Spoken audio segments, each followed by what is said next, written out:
You are Locked On Texas Tech, your daily podcast on the Texas Tech Red Raiders. Part of the Locked On Podcast Network, your team every day.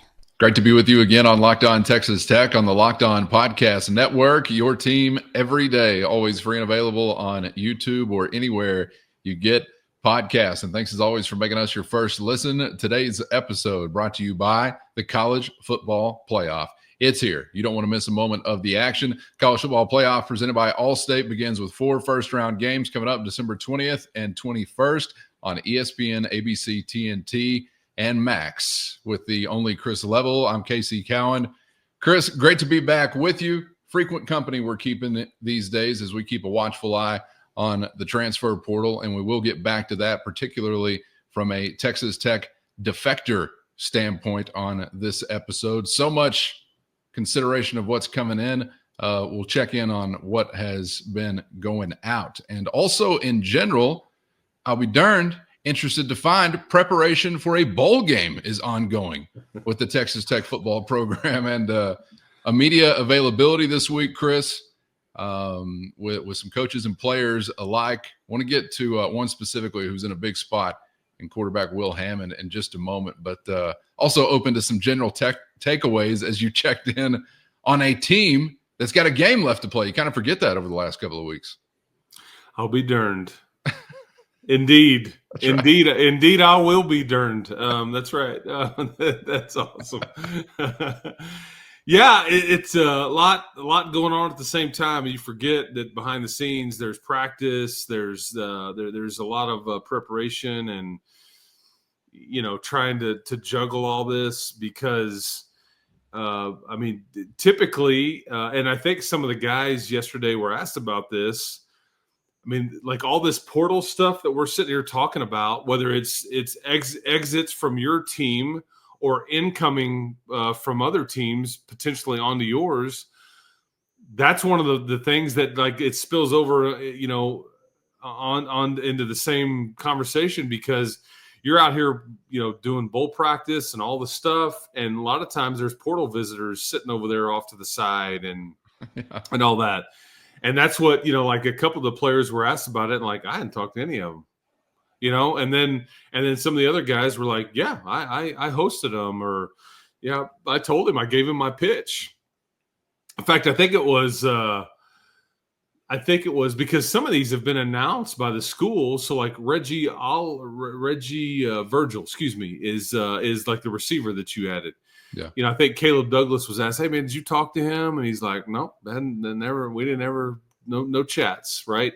Now granted, he's coming back, and Reggie Virgil is going to have 1 year and all that stuff. So they could potentially be like your two outside guys. But Jalen Conyers, he was asked a lot about one of the visitors and Terrence Carter, and he called him TC, and went throughout, like he gave him the pitch and kind of explained it and talked to him through his own situation and all this stuff. But all the while, you're practicing, trying to get ready for Arkansas. And because of that old portal thing out there, you're not even really sure who Arkansas is. I don't even know if you know who you are right now because there's so many things going on with the portal and all that. But yeah, bowl prep is going on. Absolutely. We got a bowl game to play in and go win in a renovated under construction stadium in Memphis, Tennessee in a week, man. Come on, let's go. It's like the existential crisis bowl. Even the bowl game's having an identity crisis. Yes. What is the Liberty Bowl? It's about 3/4 of a bowl right now, I guess. Yeah, man, there's been a lot to keep up with. But as for the football game in and of itself, it features one of the most compelling storylines of the season to wrap up your year, a freshman signal caller. And that sets up what we've discussed before will be an entry into one of the most interesting quarterbacking off seasons in recent memory. You've had some really interesting ones over the years, but I think there was set up to be a legitimate competition either way heading into the off season for a lot of different reasons. And then, of course, you have this most recent injury layer added to it with the guy that's coming for the throne given the opportunity to leave folks with the final memory. And as far as the sales pitch goes, Chris, that's a pretty good time to do it, I guess. Have the final word of the season. So, man, I'm going to be driven crazy by this quarterback conversation this offseason. But what are we making of Will Hammond as he's sliding into these big shoes? This game will probably ultimately be decided by Will Hammond and Taylon Green. Like how – because you've got one that's going to get his first shot at it. And, obviously Taylon Green is a big, lanky, 6'6", the starter at Arkansas. Like there's a lot that's not around Taylon Green that's the same, but Taylon Green is there.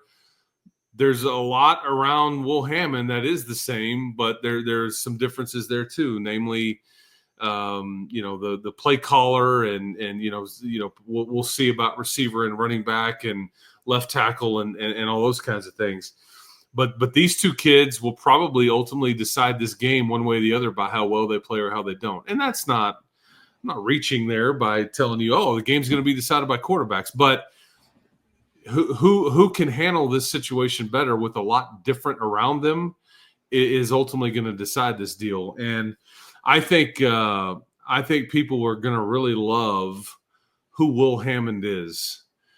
This is an old soul. I mean – Cowan, he sits up there and tells the media yesterday because everybody, whenever you talk about Will Hammond with people or people, I remember doing a coach's show back in the fall, and he just he walked into Rudy's Barbecue at the back of the restaurant, and I think we had Zarnell Fitch was the assistant coach. And I think Joey was on there, and I think DB Carroll was my player guest. Well, like Zarnell Fitch, the defensive tackles coach or defensive line coach, he sees Will and he's like, that's my guy right back there. That man, and so it was weird. I was like, well, this is different. And like everybody talks about Will because he is up there in the building and he's around all the time. This is what's happened with him really since I guess he showed up back in January, and Joey told a funny story about like him in a spring practice. This tells you all you need to know about Will Hammond. Okay. Today's episode brought to you by FanDuel. Get ready to tackle all the action with FanDuel, America's #1 sports book.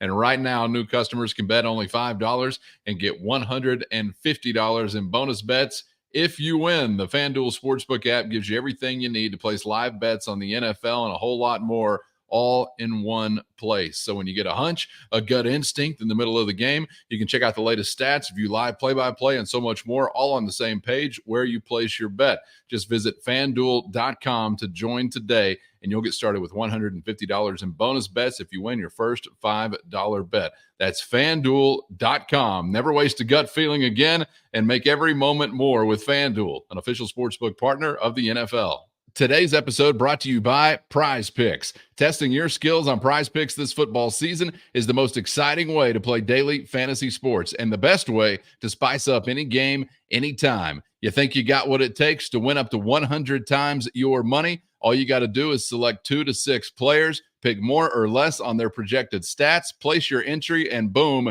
you're ready to roll. PrizePicks is not only the best way to get action on sports in most states, including Texas, but PrizePicks also puts their members first, so all withdrawals are fast, safe, and secure. When the picks hit, you can get your money in as quick as 15 minutes. With easy gameplay, quick withdrawals, and a giant selection of players, projections, and stat categories, it's no surprise that PrizePicks is the #1 daily fantasy sports app. So get in on the fun and the winning and download the PrizePicks app today and use our code LOCKEDONCollege, and you're going to get $50 instantly when you play only $5. Again, that's our code LOCKEDONCollege on PrizePicks to get $50 instantly when you just play $5. You don't even need to win to receive the $50 bonus. It's guaranteed. With PrizePicks, run your game.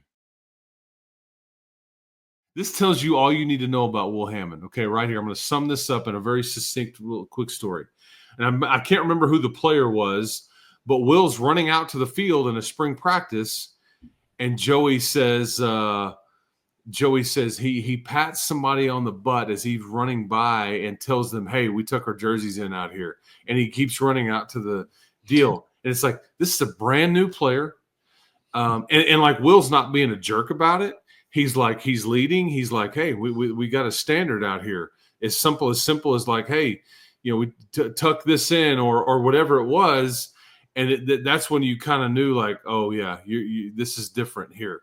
But he tells the media, I guess it was yesterday, that he's like, "Hey man, how many hours you spending up there at the football building every day?" 12. Like, huh? What time do you get up there every day? Well, sir, I get up at 4:30 every day. I'm like, what are you, a maniac? I mean, I don't know about you, Cowan, but when I was 18, 19, 20 years old, 4:30 a.m., not for me, man. Like, yeah, somebody else is going to have to play with that hour because I'll never see it. I mean, I was playing with the hour quite often, coming or going, mostly coming, but I don't think, any studying, any progression of my professional aspirations as it relates to football or other things, none of that was involved. Yeah. Probably the hour occasionally, but no, I'm going to say his 4 o'clock hour is more productive. Yeah. Well, I mean, but this is like, quarterbacks in most cases are just different. That's what it takes. The good ones, it has to be, because I just don't think people grasp what all that comes with that position. People look at you have the most. What did I just say a second ago about the game? This game is ultimately going to be decided about, one of these two guys, right? In Taylon Green and Will Hammond. But to lead a team, to be able to handle the praise and handle the criticism and everything that comes with that position. This is also why some of these dudes at the NFL that are, like, you're looking to pay them 50 or 60 million a year, because they are very unique. But Will Hammond, like Caleb Rogers said this, he's like, the thing that Will Hammond gets is that some people don't really grasp that, like, they need to be ready. So, and stay ready. So when it's their time, they are ready. Some people kind of like screw around for some of those years. And then it's like, okay, then when it's their time, they maybe it passes them, or they have to get ready. Okay, now it's my time. Now I got to get ready. No, well, Will Hammond is spending all the hours already to be ready. He's trying to stay ready. He's been ready, all the stuff. Okay. Like, you see it out there on the field, like during a timeout, and he's out there like doing all these muscle movements and everything. Like, we stand out there by the huddle. You've seen this at these home games, Cowan. And I'm like, what's he doing? He's like, it's like he's just trying to keep those muscles active in case he's called on the next play, kind of thing. And I'm like, okay. I mean, sure. But he's a fascinating individual, very smart, a lot of IQ, well-studied. He gets it. He's ready to go right now, maturity-wise, and what he feels like this is going to take. So he's spending 12 hours up there in the building, and everybody respects him for it. Early, way too early to guess. Maybe not that early, I don't know, to guess percentage that Baron Morton and Will Hammond both on the same roster. Don't. 2025. I'm not in any way entertaining your silliness. We've got 6 months. So 100%.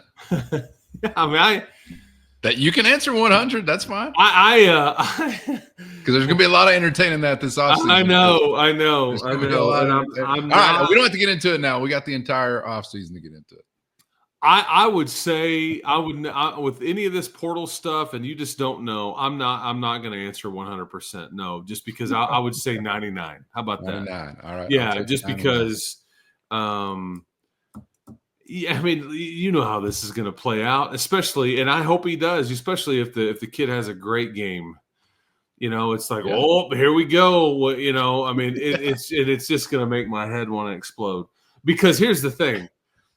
You better for the sake of your championship chances next year, you better darn sure hope that you both the answer is 100%, that they're both there, because odds are going to be you're gonna, otherwise you're gonna toss Mitch Griffiths out there because Lloyd Jones is a total question mark. So, anyways, that's a loaded question. Dadgummit for you. I come with guns a-blazing, baby. Darn it. Or what? I'll be darned. Yeah, that's right. With you asking me that. It's coming. I know. And I think justifiably so. I think Baron Morton was very good, not quite great this year. And there are always lingering injury questions. And you've got a really exciting freshman, and he's got the final say on the 2024 season. So it's bound to happen. It's strictly business. So nobody's got to catch any feelings one way or another. But it is business. It is business. But I would just say if the answer is 100% and they're both with you, I would say that percentage is close to 100 on, okay, they'll both take meaningful snaps, yes or no. I'd put that to, almost 100% yes. That's just the way this works.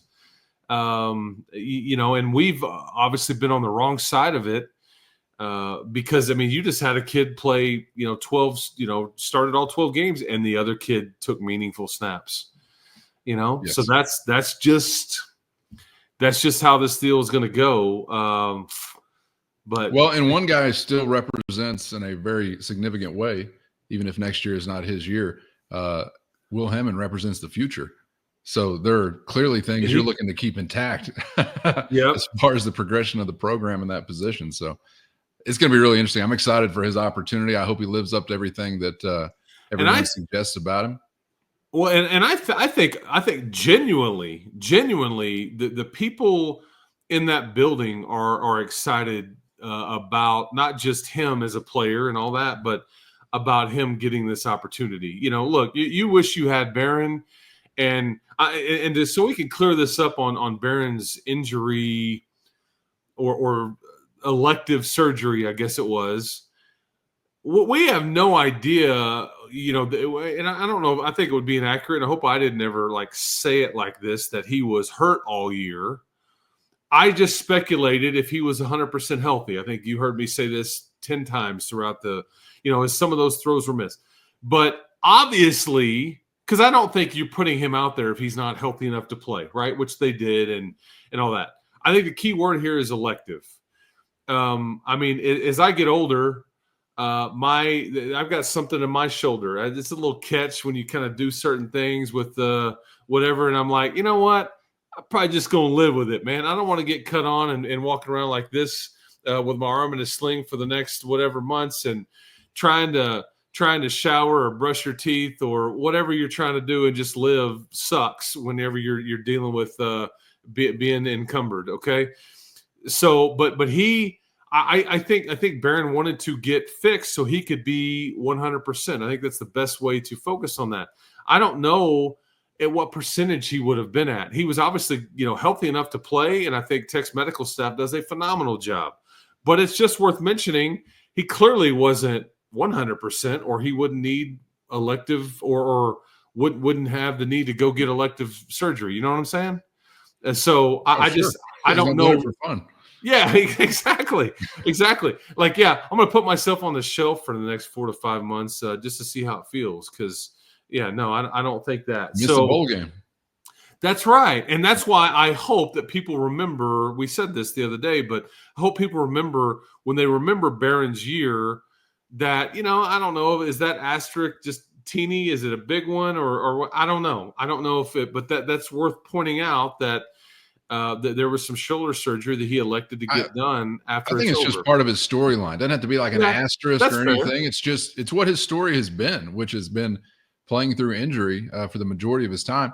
We all remember what the spring was. We also remember the links to which they went between then and the season to get him ready. It was a little bit of a surprise that he was ready. When we got some word or some indication that he was going to be. And then he got banged around as a football player does going through the season. And so whether he started that way or then the lingering effects kind of returned as the season went on, it's not some great shock that there was still something to deal with. So we'll be hoping again that this step in this procedure will maybe put some of these things behind him. But I don't, do injuries go away or do they just linger worse as you get older? Because it's just something I think we don't have to tell him this.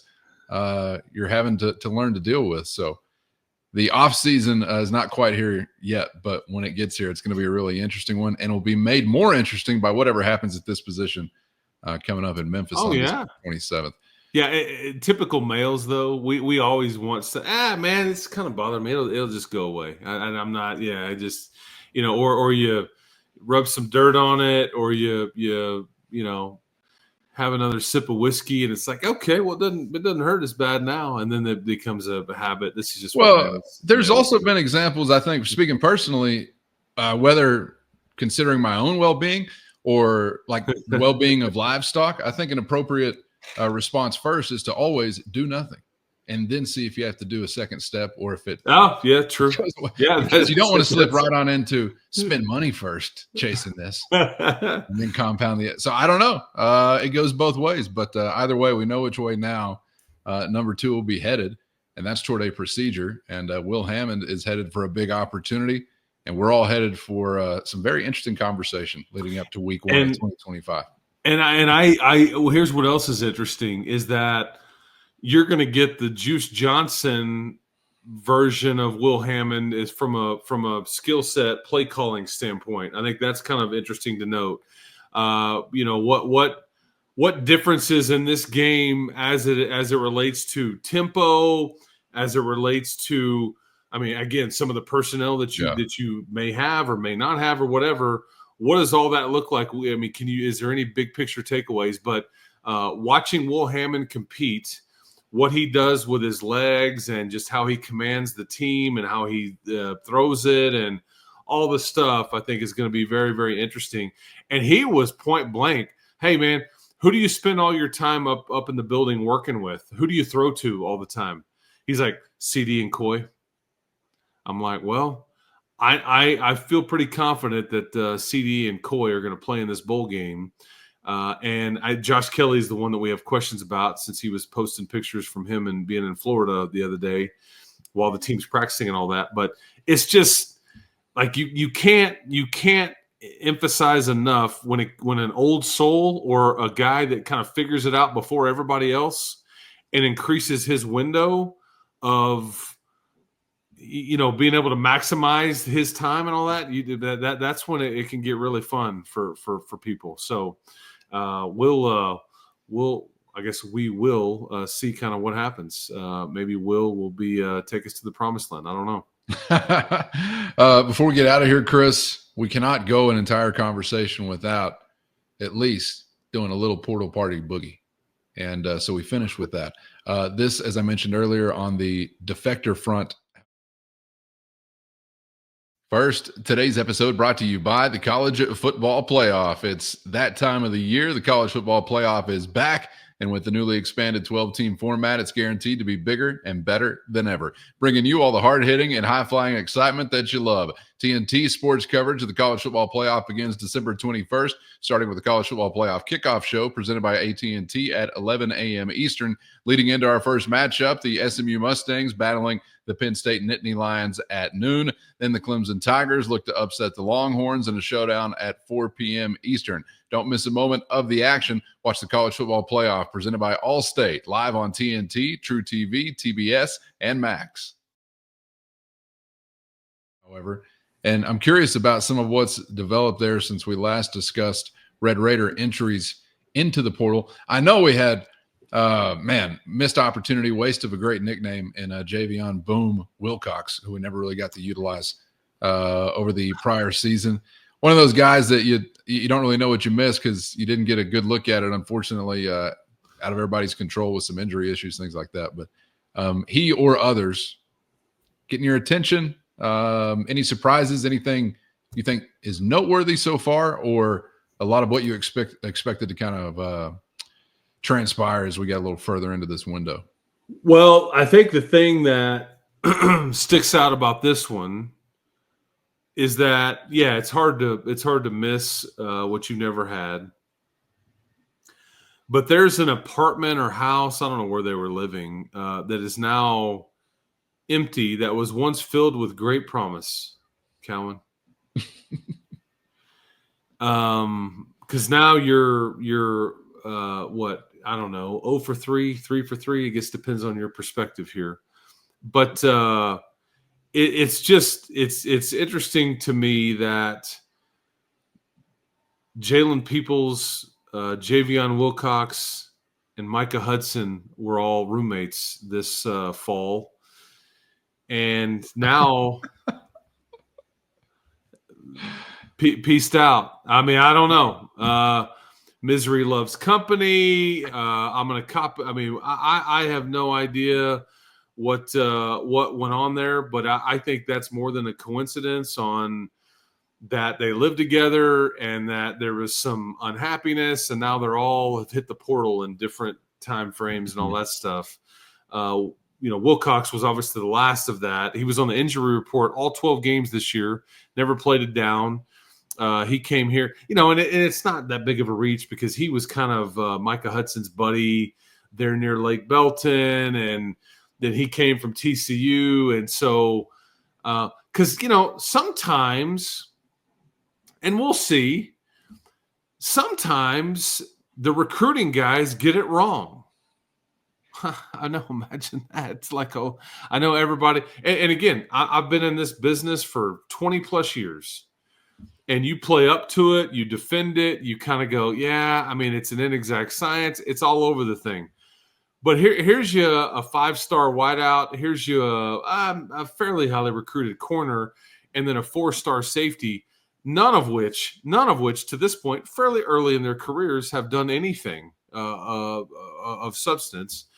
And you hope that they go do well. It's not going to be in Lubbock, but I don't know, that's just an interesting dynamic there with those three players. I think it's more than coincidence that they live together and now they're all departed. So yeah, who knows? But yeah, it's hard. And in every case, really, it's hard to miss what you've never had. Really, it's the same with all three. They never really. So we'll see. But now Wilcox is going to be on his third school in 3 years, and I don't think he's played for. I don't think he played at TCU that first year. He certainly didn't play for you. Peoples just barely, and then Micah Hudson with the 90 snaps that he gave you this year. So interesting. Let's get that address on a list. Go ahead and keep some guys away from there. Maybe the house is cursed. We don't know. Let's get Ghost Adventures crew out here to check it out. Maybe. What do you think? They were living in a house, like a townhome, an apartment. Like what would be your guess there? Were they the ones hanging something nicer than what I lived in? I'm sure. Probably, and me too. Yeah, I mean, I was doing the old dorm room, and those are like. Where's the rest of this room? No, this is it. Okay. I mean, yeah, what are you going to do? But you didn't know any better, right?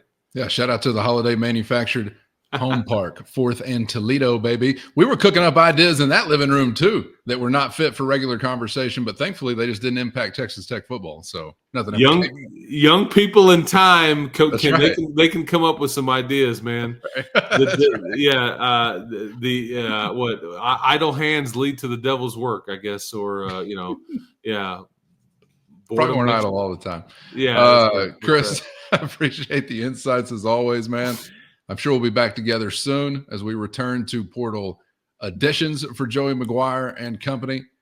Losing count of the Ric Flair gifts at this point. Just enjoy the fur flying. Yeah, palms up, man. Yeah. So we'll see you for that one. For which one? Which Flair? Yeah. Oh, okay. Yeah. I mean, we're here. We'll be here. Lord willing, and the creeks don't rise. Creek don't rise. Yeah. Yeah, that's right. Yeah, that's right. So anyway, it's all love out there. We love you all. There's incoming, there's outgoing, there's just I don't know. There's surgeries, there's elective surgeries, there's I don't know. But yeah, man, keep hope alive, and we'll talk to you all next time. And there's a bowl game coming up about a week and a half away. So keep that in mind also. Get subscribed on YouTube or anywhere you get podcasts so you never miss an episode. Thanks to the everydayers for always being out there. And, of course, shout out to the Matador Mob. If you're interested in becoming a Matador Mobster, hit the show notes. Find the link for a free 14-day trial. That's your direct line to Chris and myself. with one-on-one text sent straight to your phone. Thanks for the time as always. For Chris, I'm Casey, and we hope to see you back for the next round on Locked On Texas Tech.